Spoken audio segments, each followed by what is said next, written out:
ಧಾರವಾಡದಲ್ಲಿಂದು ಆಯೋಜಿಸಲಾಗಿದ್ದ ಸೃಷ್ಟಿ innovation exchange ಕಾರ್ಯಕ್ರಮಕ್ಕೆ ಕೇಂದ್ರ ಗ್ರಾಹಕ ವ್ಯವಹಾರ, ಆಹಾರ ಮತ್ತು ನಾಗರಿಕ ಸರಬರಾಜು ಸಚಿವ ಪ್ರಹ್ಲಾದ್ ಜೋಶಿ ಚಾಲನೆ ನೀಡಿದರು.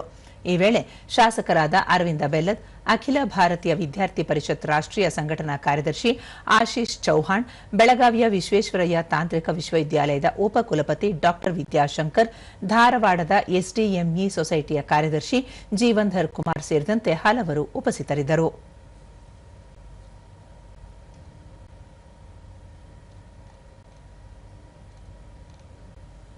ಈ ಕುರಿತು ಸಾಮಾಜಿಕ ಜಾಲತಾಣದಲ್ಲಿ ಮಾಹಿತಿ ಹಂಚಿಕೊಂಡಿರುವ ಸಚಿವ ಪ್ರಹ್ಲಾದ್ ಜೋಶಿ, ಪ್ರಧಾನಿ ನರೇಂದ್ರ ಮೋದಿ ಅವರ ಆತ್ಮನಿರ್ಭರ ಭಾರತ ಮತ್ತು ಸ್ಟಾರ್ಟ್ಅಪ್ ಇಂಡಿಯಾ ಕನಸನ್ನು ನನಸಾಗಿಸುವ ನಿಟ್ಟಿನಲ್ಲಿ ಯುವ ಇಂಜಿನಿಯರ್ಗಳ ತೋರುತ್ತಿರುವ ಉತ್ಸಾಹ ನಿಜಕ್ಕೂ ಶ್ಲಾಘನೀಯ.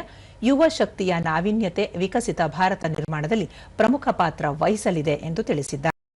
ವಿದ್ಯಾರ್ಥಿಗಳಲ್ಲಿ ರಾಷ್ಟ್ರೀಯ ಚಿಂತನೆ ಹಾಗೂ ನಾಯಕತ್ವದ ಗುಣಗಳನ್ನು ಬೆಳೆಸುವಲ್ಲಿ ಮುಂಚೂಣಿಯಲ್ಲಿರುವ ಅಖಿಲ ಭಾರತೀಯ ವಿದ್ಯಾರ್ಥಿ ಪರಿಷತ್ ನಾವೀನ್ಯತೆಯ ಕಾರ್ಯಕ್ರಮಗಳಿಗೆ ಬೆನ್ನೆಲುಬಾಗಿ ನಿಂತಿರುವುದು ಶ್ಲಾಘನೀಯ.